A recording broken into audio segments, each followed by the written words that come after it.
Welcome to Business Daily on Trust TV. My name is Chamun Dabeng. Let's talk numbers. We're starting off with the market this morning.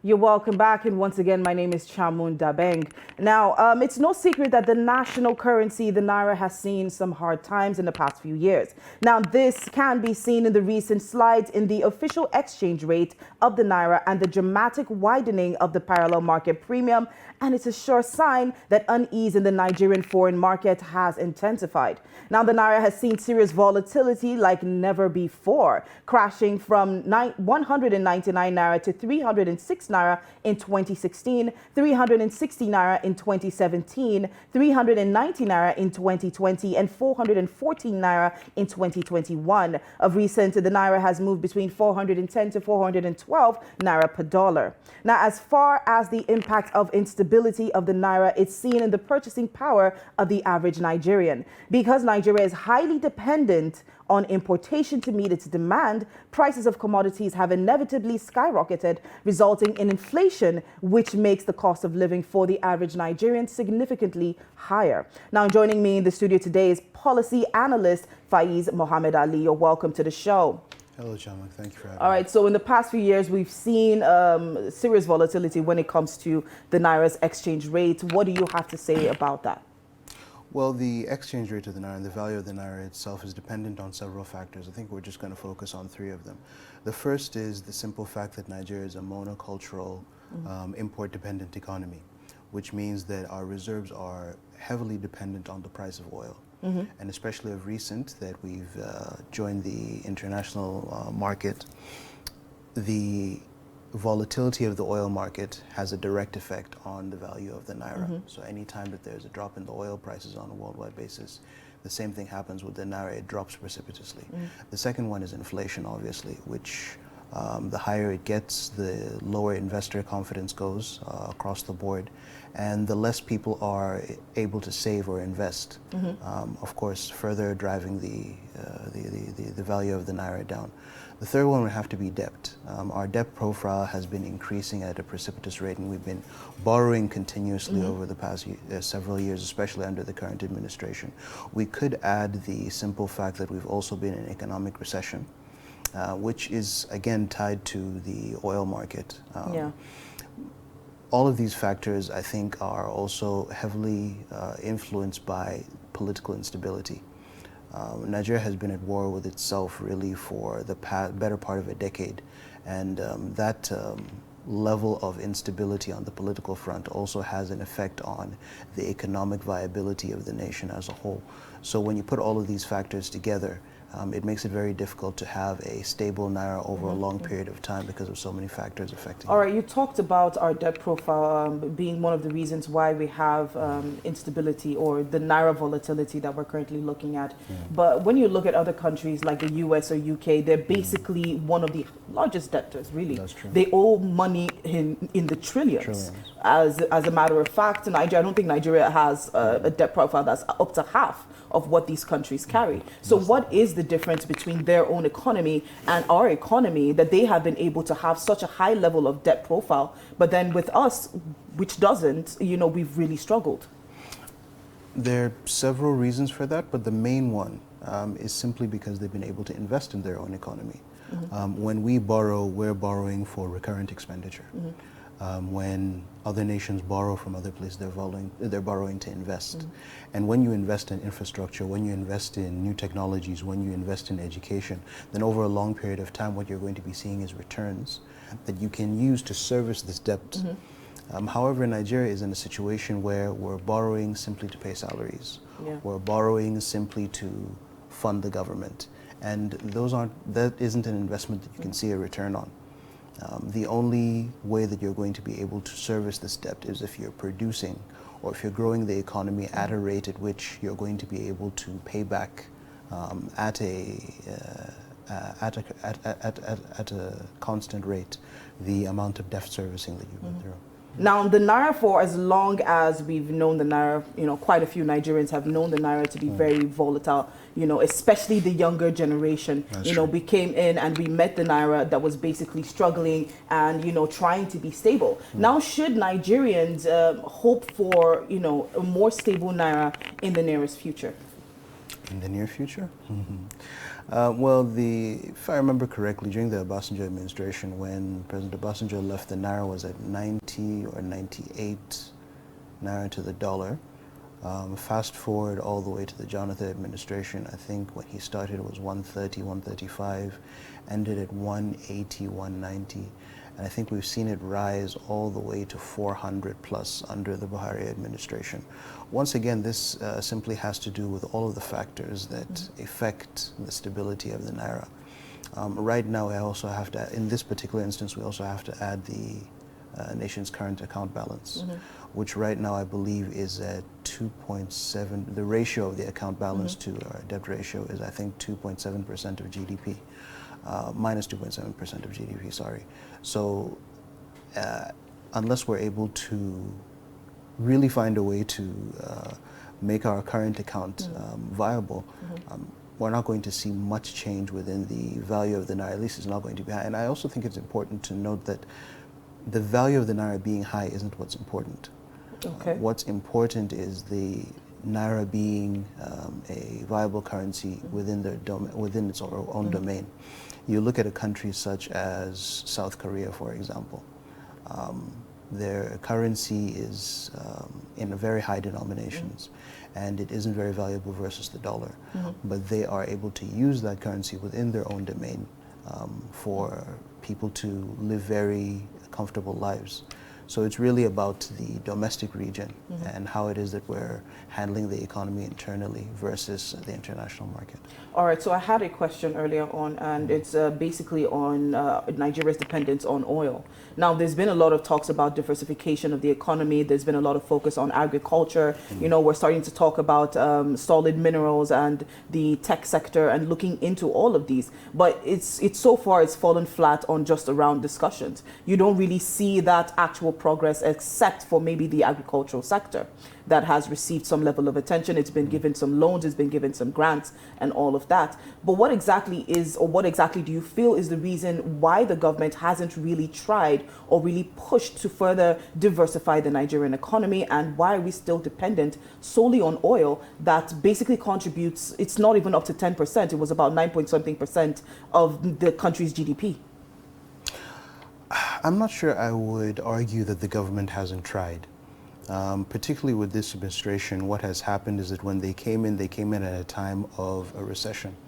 And so you have to remember that just before that, oil had been trading at $100 a barrel for close to 6 years. Yeah. And they came in at a time when the reserves were low and the price of oil had dropped precipitously. Therefore, there was very little left over for investment. And we spent the next 2 to 3 years, at least the administration spent the next 2 to 3 years, trying to stabilize the Naira and ensure that the economy doesn't go into entire freefall. That cost a particularly large amount of our foreign reserves, which meant we didn't have too much left over for investment. And investment into infrastructure, investment into new technologies, investment into most of the important sectors of our economy. And so when you take that into account, you also have to remember that I do think that the government has, in its own way, invested in the tech sector, it has invested in agriculture, it has invested in the banking sector. But at the end of the day, even with its investment into the tech sector, it's still highly underfunded. Funding is still one of the biggest problems for the tech sector. Exactly. There isn't enough funding because there isn't enough money for the government to both service its debt profile and then invest in all of the sectors that it needs to invest to. So right now the problem is down to how the government is going to be able to service its debt, because the debt profile of Nigeria is currently, I think, 81%, versus how it's going to be able to go into all these several investments. And I think the reality of the situation is that it's going to take some time for us to get to that point where we're investing heavily in each of these different sectors. It's also very difficult for the government, and this is from a political perspective, it's difficult for the government to think about investment in other sectors when 90% of government revenue comes from the oil sector. And as long as natural resources, particularly oil and energy resources, are the mainstay of government revenue, it's going to be very difficult for them to find the political will to invest elsewhere. All right, so Nigeria adopted NAFEX, which is basically acts as a spot rate. For those who do not know, NAFEX was actually introduced back in 2017 to improve dollar liquidity and encourage inflows from foreign investors that were exiting the country following the 2016 economic crisis. Now let's take a look at this graph showing the gap closure since the adoption of NAFEX. Now, between 2017 to 2021, there was a significant closure. If you take a look at the graph there, as of 2019, towards the end of 2019, there was a closure that actually began down to 2021. Now, however, has it really been enough to impact the lives of Nigerians? And why hasn't this closure actually translated into the real market prices? Since we are very highly dependent on importation, and looking at this graph here, and it actually shows the numbers, it's closing. So what is actually going wrong? I think the main reason for that is poor, or at least opaque, monetary policies on the part of the CBN. In my view, they have spent trillions of naira into several interventions that have never been very clearly defined. And the problem with not defining them is that you don't have an end goal for not just when you're going to stop intervening, but exactly what structure you are looking to convey at the end of the day.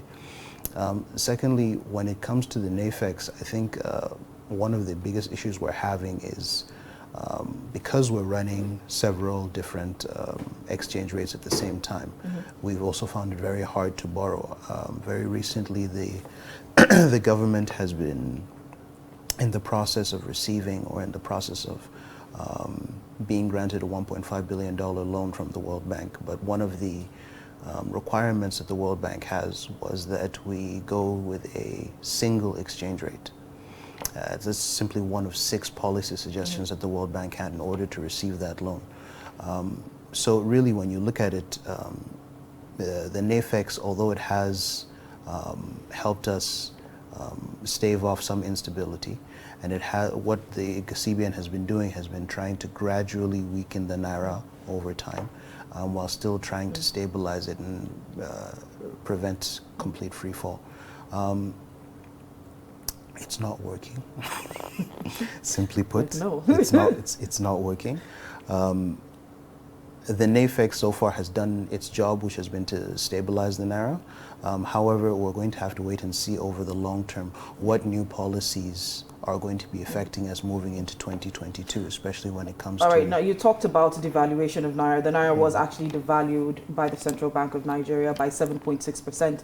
And, it's happened about twice in less than 2 years now. But even with the most recent devaluation of the Naira, the IMF had actually spoken up against it. And now there are also, some specific issues with the World Bank itself, which has held back that $1.5 billion loan to basically help Nigeria sort of stabilize its currency. Now, where does the government sort of find a balance between these two energies? I mean, they're trying to devalue the Naira, like you said, it's with a purpose, but like you also said, it's not working. For countries like China or Japan, they can actually do things like that because they actually produce within their country. So it makes it easier for foreign investors to actually buy. But in this case, what is Nigeria offering to foreign investors? That's a good question. I think right now the issue that the administration is facing is being able to convince investors that it's not really just about creating a domestic market which is viable, but convincing investors that the loans that they're going to be given is going to be used judiciously. It's not simply because of poor monetary policy, but there's also the issue of corrupt practices that all of these organizations look at. So when the money is given, when these loans are given out, are they going to be used in the best manner possible? And I think the challenge for the administration is showing or proving to its investors and its debtors that it has the wherewithal to sustain all of these shocks, both to the Naira and to its stability, and see to a strong domestic market. All right. All right, so let's also take a look at Nigeria's foreign reserves. Now, it's started off January 2017 with 29.6 billion, and by January 2021, it was sitting at 35.1 billion naira. Now, what are your thoughts looking at these figures? What do you think is the future of Nigeria's currency? You know, when any nation has to spend its foreign currency reserves on imports, it's going to obviously lead to a depreciation of the currency and dwindling of these reserves. And unfortunately, because that is the situation we've been finding ourselves since the beginning of this administration, really, we've been spending our foreign reserves not just to service imports, but also to stabilize the Naira. What we're going to see is a continuous depreciation over time. I do think that the administration deserves some level of I think it deserves some level of understanding in that not only is it having to handle a very volatile market, but they have managed to stabilize the foreign reserves to a certain degree versus 2017. I think we're right now at 35 or is it 36 billion naira versus a low of 29, I believe, in 2017. So they have managed to not just raise but stabilize it. The problem is that hasn't really translated into change for the average Nigerian on every day. So really going into 2022, we have to see how the budget is going to be implemented, what new policies do they have in place, how the PIA and how the removal of the fuel subsidy is going to affect price stability and inflation moving forward, and what controls that the government has in place to stabilize these issues. That's really going to determine how much of our foreign reserves are used moving forward and how stable the Naira is in the future. All right, so when you talk about the budget implementation, you talked about the PIA and you talked about other policies. Now, what role would they actually play in actually, bringing some form of stability to the Naira? The PIA is supposed to regulate the oil industry.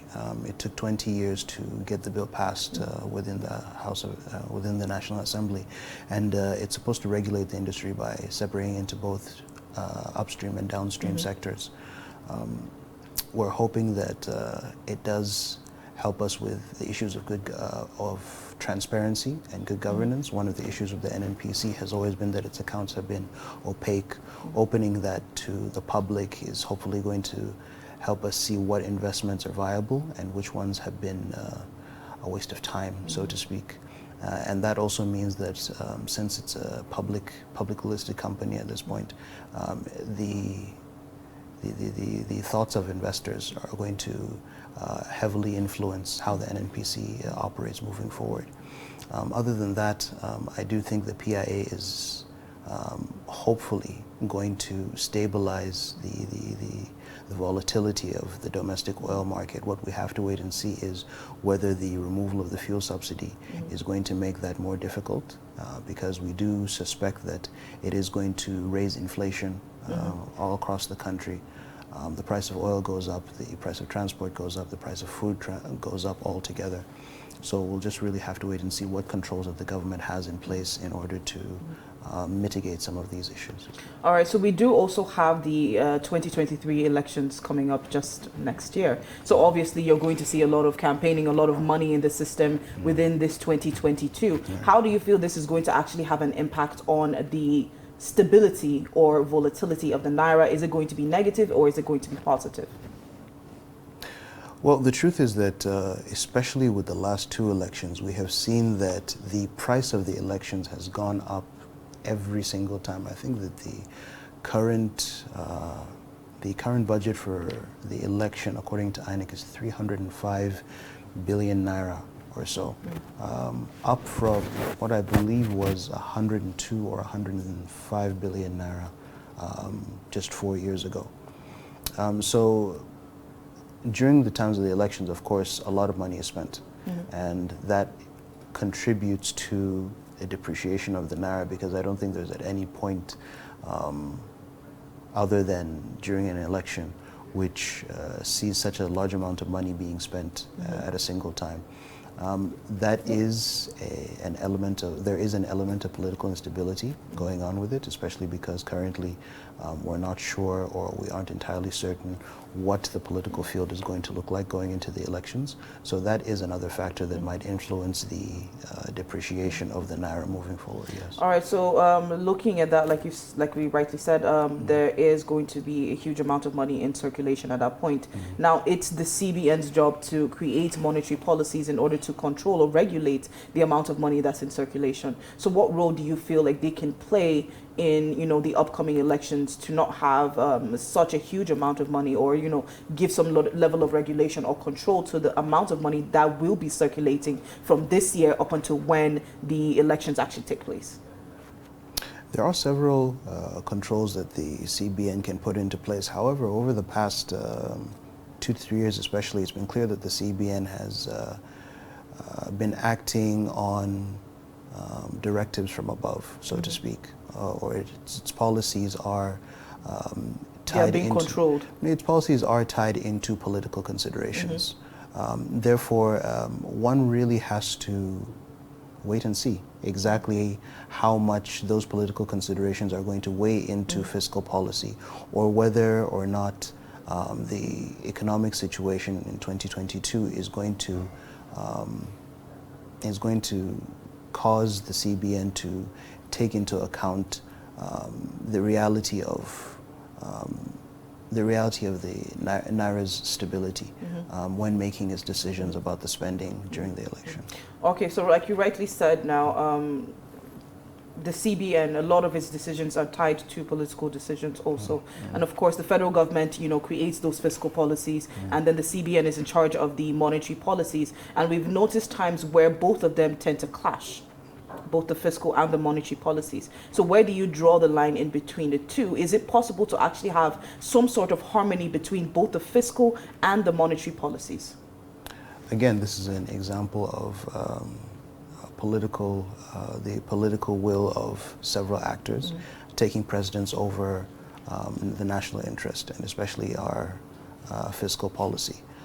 When you have competing actors within the government not having a very clear alignment with the direction in which they want the country to go, or the direction in which they wish the economy to grow, that's when you see conflict between the fiscal and monetary policies, because there isn't a very viable direction.